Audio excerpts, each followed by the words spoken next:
Hello everyone, we are about to start our webinar, Step into the World of Microservices using Node.js.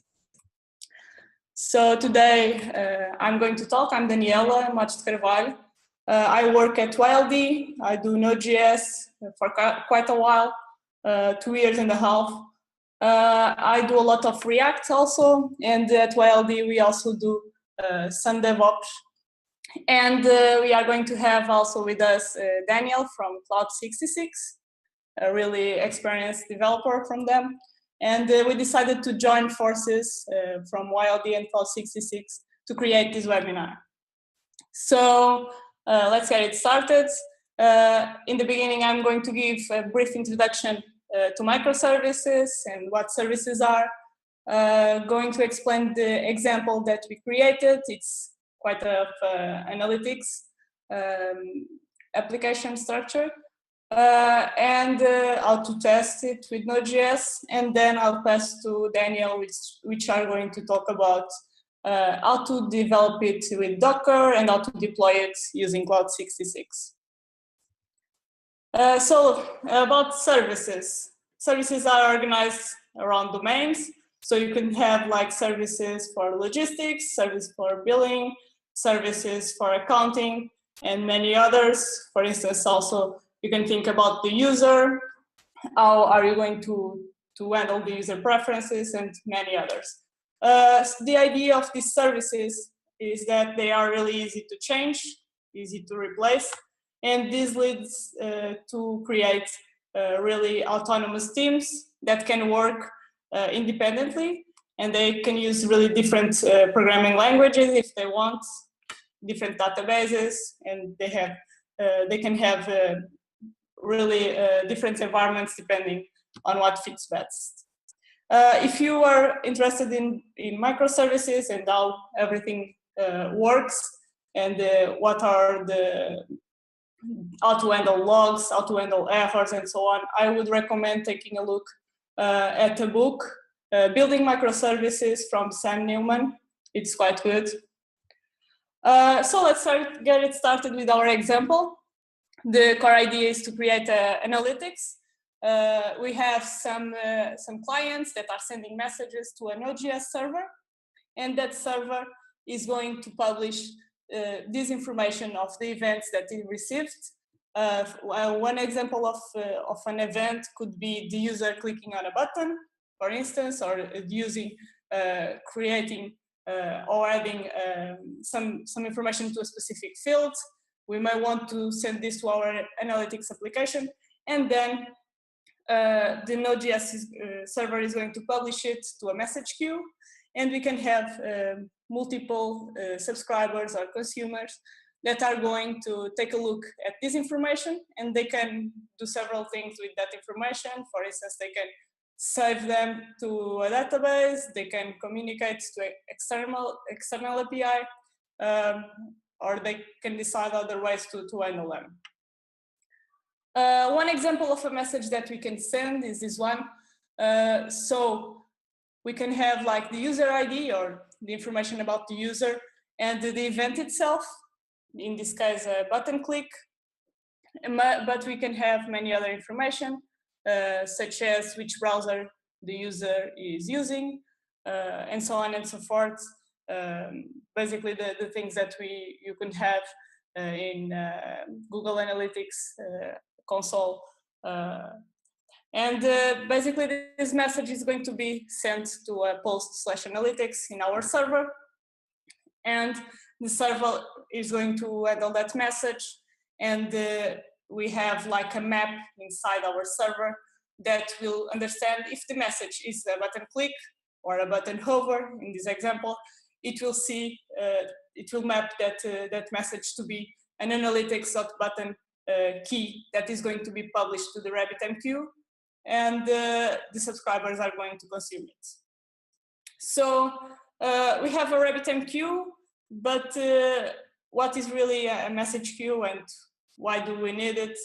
A message queue can help you to send data to an exchange, and in this case, what we have is that some consumers, some subscribers can pick that message and work on with that. There are some alternatives to RabbitMQ, such as Amazon SQS, ZeroMQ, Google PubSub, and some many others. But we decided to pick RabbitMQ because it's widely used, and also because it can be integrated with Cloud 66. We decided to use a message queue also because it's a really good example when you need to process and parallelize some intensive tasks, such as image processing or send a huge amount of emails to your clients. And that's basically it.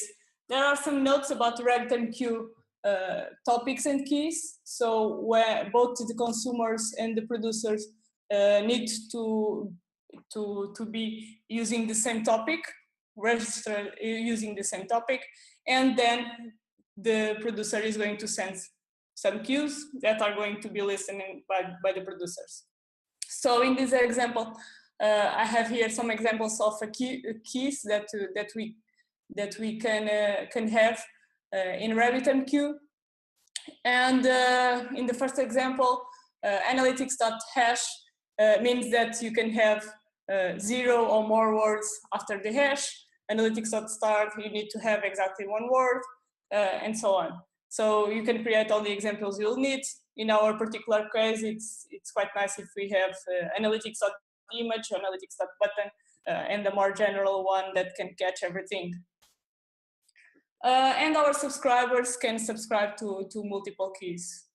The default one is analytics.something that will grab all the keys that start with analytics. So let's take a look at our project structure. We decided to use Lerna. Lerna, if you take a look at this URL that I shared in the beginning, we have all the code here, github.com/yldio/training analytics webinar. And Lerna follows this concept of a monorepo. And the idea is that we can manage in an easy way multiple packages. So inside our packages folder, we have a publisher and a subscriber folders, and some Docker files that you can see, and some test folders.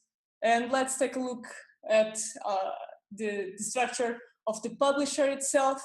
In the publisher, we have the index.js file that is going to be the entry for our server, the handler, and some utilities that we are going to have. So this is basically our simple HTTP server. It just has a really simple route, so we decided not to use Express or Happy.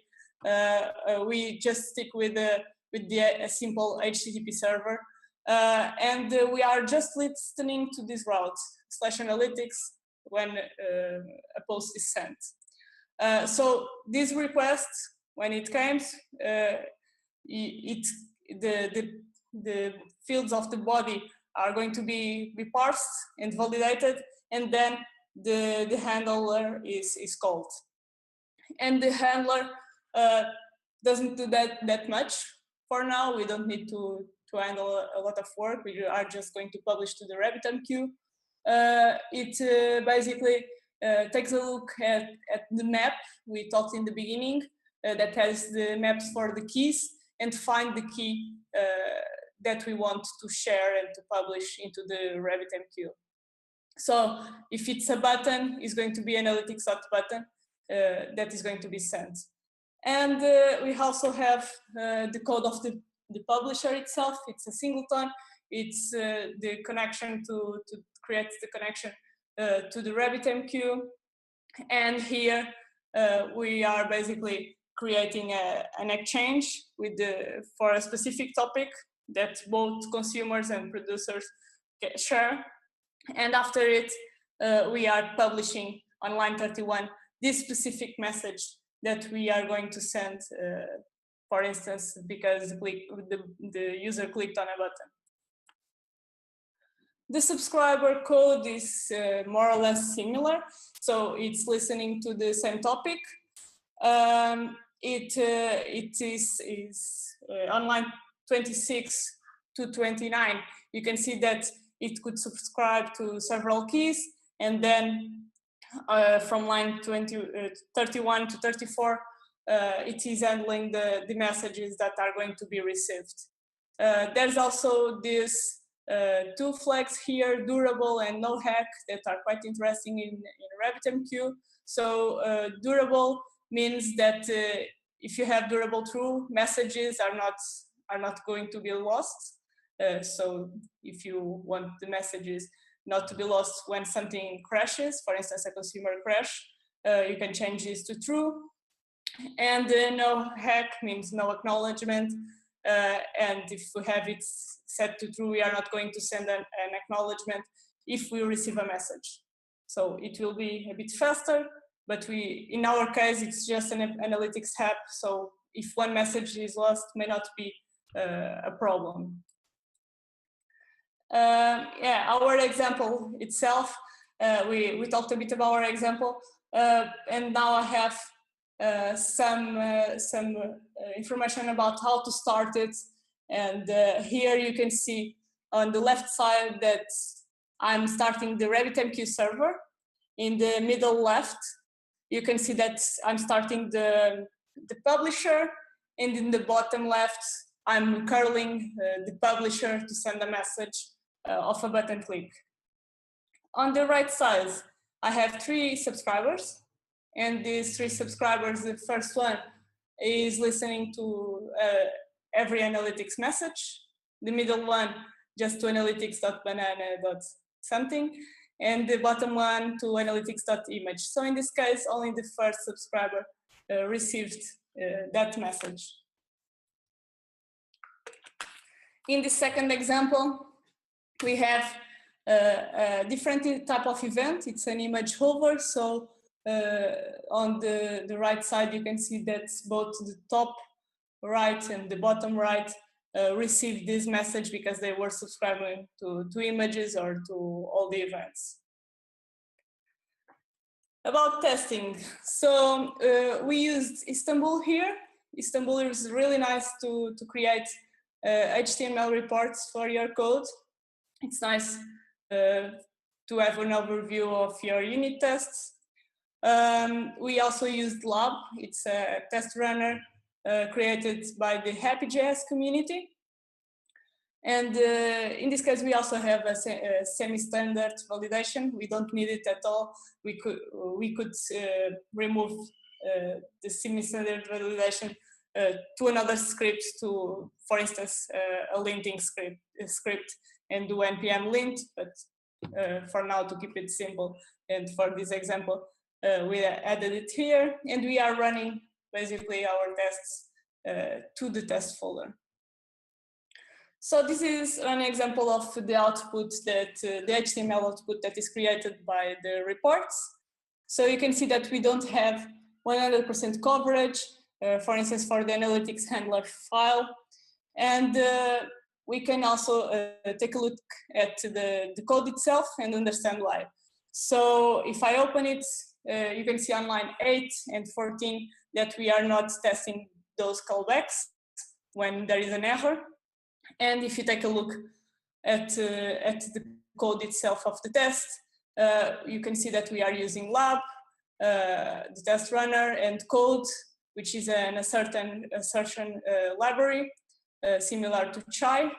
And you can see from that the test is only testing the publishing of a message that we are simulating here. So we are not testing the callbacks. A way to solve this is to use Sign.js, for instance, and we can create mocks or stubs to the publisher instance, and then validate this and test this. So that's all from my side. I'll pass to Daniel.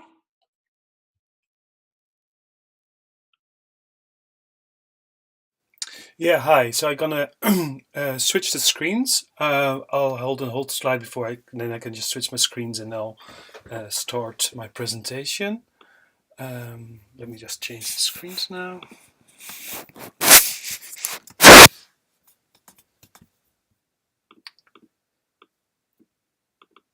Oh, here we go. So thanks, Daniela, for the explanation of the Node example. So the second half of this presentation, we're going to look at deployment and developing Node projects with microservices using Docker. And so first of all, developing Node.js services with containers. So I'm just doing a small introduction what containers are. Just probably everybody's already familiar with containers, I hope. But there's a distinction between virtual machines and containers. So virtual machine isolates an operating system and the resources it can use, and containers isolate a process and the resources it can use. And the nice thing with containers is that you can run different node processes isolated from each other, and also you can mix match technology. So if you want to run Node or Java or Go together, you can. So basically, what this is that on Linux you have a very clever kernel stuff, and on top of it you run a container, which is basically an isolated process. And to tell what you run in a container, you create this thing called a Docker file. And basically, Docker file is your recipe, what you need to run your microservice, which is in this case a Node application. So basically, a Docker file looks like this: basic steps from you start with a base image. This is from a Node project. Is probably a Node base image with the version you want. You run some updates to set up. Maybe you want to install some Node packages you need during compilation. Then you copy the source code.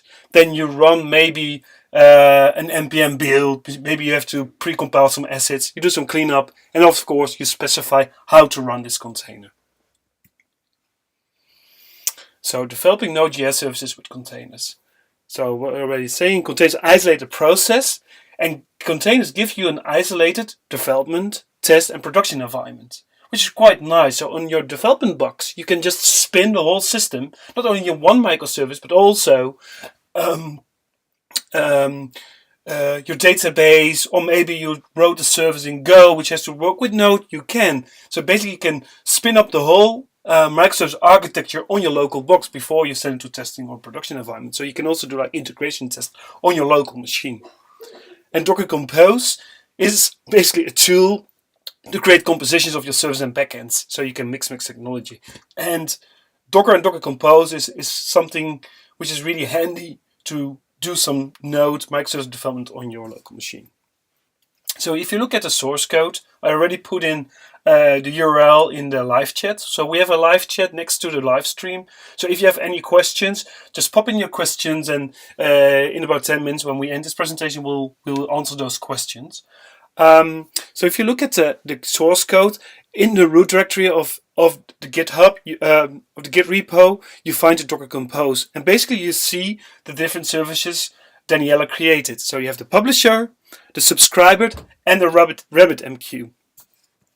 And if you look at line 6, you can see that we specify how to build this publisher. So we provide them with a Docker file. So when you run Docker Compose up, it will build those images, which is basically the blueprint of your service, and then start it. And your Docker file is a description what kind of package you need to run that publisher. Also, you can see that we specify the ports. So basically, a container runs isolated, and if it runs to a port, you have to expose that port to the outside world. So in this case, we're saying so the publisher is running on port 3000, but we map it to port 8080. So if you hit your browser on port localhost 8080, you hit this endpoint of the publisher. You can see that we link with RabbitMQ. So this tells us that we the nice thing about microservices is discovery. So you have to discover each other. So if you want to use like RabbitMQ or maybe another service, you need something called service discovery. And with Docker Compose, you can create this link thing. So from that point on, you see on line 8 that we just can say, just use RabbitMQ. And Docker Compose are smart enough to tell where that RabbitMQ is running. You can see on line 27 that we use the RabbitMQ basic image, which gives you a RabbitMQ message queue to get started. So this is the Docker file we have. You can I put the little slide to the right side where you can see from the base and run updates. You can see what's going on. So you can see we run from Node. So we choose a 6.10 Alpine base image, which is a small image. So it's I think it's about 40 megabytes, which is quite small for a Docker image. Then we do some setup. So we create our home there and so on. Then we specify some environment variables. We copy the source code and we run npm install so that we make sure that all the packages are there. And then we copying the rest of the code. The nice thing about line 11 and 12 that we cache the packaging. So the next time you change something on the code, but you don't change your package, it won't run npm install again. So it makes changing code and building a new image more quicker. And of course, on line 17, we tell how to run this application, which is Node.js. So to run this example, first we have to build the images. So first we have to build our microservices. So we run docker compose build. You can see the output. So we use a RabbitMQ, which is an image, so we don't need to build it. So it's skipping, but the other one is going to start building. And then we can start our microservices. So you can do something like docker compose up, and then everything will start, but I'll show you just step by step just to make it more clear. So you can see start backend, you can docker compose up minus the RabbitMQ, which starts your message queue on your box, isolated. If you stop it, it's gone, which is really nice. So you spin up your database or your message queue, play with it, delete it, and you don't have any garbage left. And you can see that we start our publisher and we start our subscriber. So we have like now 3 services running, which are running isolated from each other. The nice thing with Docker Compose is that you also can mount your local volume to your running container. This means that because Node is an interpreted language, you can just edit your code on your local machine, and that code is changed in the container. So that's nice. You don't want to do that in production, of course, but for development, you can just change your code, do a reload of your browser, and you can see your changes, which is quite nice to have. And here you can start everything together. So this is basically when we start the whole system. So we hit docker compose up minus D, which is deionized, and we start the RabbitMQ, and we start both of the microservices. And we can also scale it up quite easily. And with docker compose PS, you can see that the things are running. So let's talk about deploying into production with Cloud66 for Docker.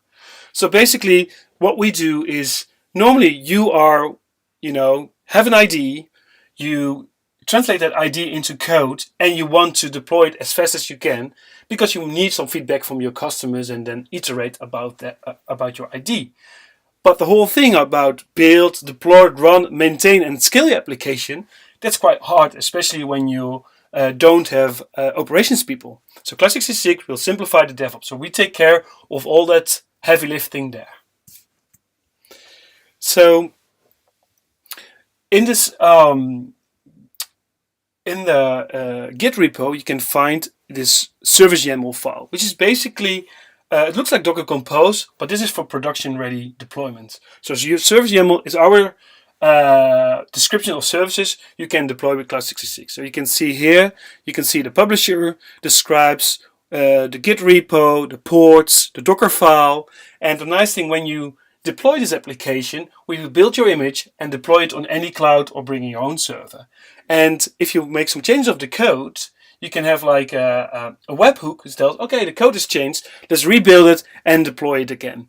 And also because you're running microservices in containers, you can do like zero downtime deployments, really easy. And not only for Node, but also all the other technologies you want to mix match. You see the subscriber using the same thing. And of course, we specify the database. And it's good to know that at Cloud66, there are 2 ways. You can run a database in a container, but you're on your own managing it. But we run databases and message queues, the native one, so not in containers, because then we can give you all the services like scaling, backup, and restore. So how does this work? So I'm going to show you how to set up a production environment using microservices, Node, and Docker. So here we start with an example project, example Node microservice. As you can see, you can say, I built the image from a Git repo, but because we are using microservices in one Git repo, we have multiple Docker files. So we go into advanced mode. And in advanced mode, you see here, we can just specify the services using service YAML. And then we're just going to start building it. So we're not going to deploy it yet. Which first we make sure that all the images are correct and built before you can deploy. So this is going to build. And you can see that it's just running a Docker build. You can see the output in the UI. And now we build our images. And those images are stored in a private repo. You can access that private repo if you want. Or you can bring your own images. We set a deployment. So we say we want a production environment. And of course, you can see that we're going to deploy to DigitalOcean. We integrate with all the major cloud providers. Or you can bring your own server if you have your own bare metal. And of course, we have to specify, of course, which server we want to use. So DigitalOcean, we choose 2 gigabytes, 2 CPUs. And when you hit deploy, we spin up a server for you on DigitalOcean. We make sure we install the packages, all the health checks, security, firewalling. So we make sure everything is up to date. And then we're going to deploy the services. You can see that we're running a Docker cluster, which has 2 containers running, and a RabbitMQ server. Of course, you want to scale, especially when you have a microservice architecture where you have multiple services doing some workload for you. Sometimes you need more capacity. Maybe your services want to, your message queue is full of work, and you want to have it doing the work much quicker, so you can scale up. And with a couple of buttons, you can just scale up and say, okay, the publisher, I want to have 10 publishers for some reason of 4 subscribers. And then you hit scale, and then we scale up the Docker containers. And depending, of course, of how big your server is, you can scale as much as you want, and everything is load balanced automatically. And of course, when you run something in production, maybe you want some infrastructure things like SSL certificates or load balancer. You can. So for here, I'm gonna easy scale up a Docker cluster. So I have 1 server. I want 2 servers running my microservices in containers. You can. And you see the add-in. You see a load balancer there. And now you can see, here's just an example how a Docker cluster looks like with 2 servers. So we have dir and Docker host, and you can see that 1 server, there are 8 containers running, and the other one are 14 containers running. And of course, we integrate with Let's Encrypt. So if you bring your own certificate, you can pop in your own certificate. If you don't have a certificate and you want to use Let's Encrypt, which is provide you certificates for your secure connection for free. You just pop in your domain names, and we take care of all of that. So this is the end of the presentation. Thank you very much. And if you want to try out Cloud66 deploying your Node microservices, just go to Cloud66, sign up, and use Cloud66 YLD to get some $60 free credits. And of course, the GitHub URL where you find all the examples. And there's one question in the live chat. It's Sanyade. I hope I pronounce your name correctly. He's asking the question: Docker or Vagrant, what is preferred? I prefer Docker because it's much easier to set up. You just install the Docker runtime on your local machine. You prepare a Docker file, a Docker compose, and it's much faster. For one thing, you don't have to spin up a whole VM, and you can just spin up different environments really quickly. So I would say Vagrant has its place, but Docker is really, really handy tool doing microservices and quick iteration of your development. If there are any other questions, you can use the live chat.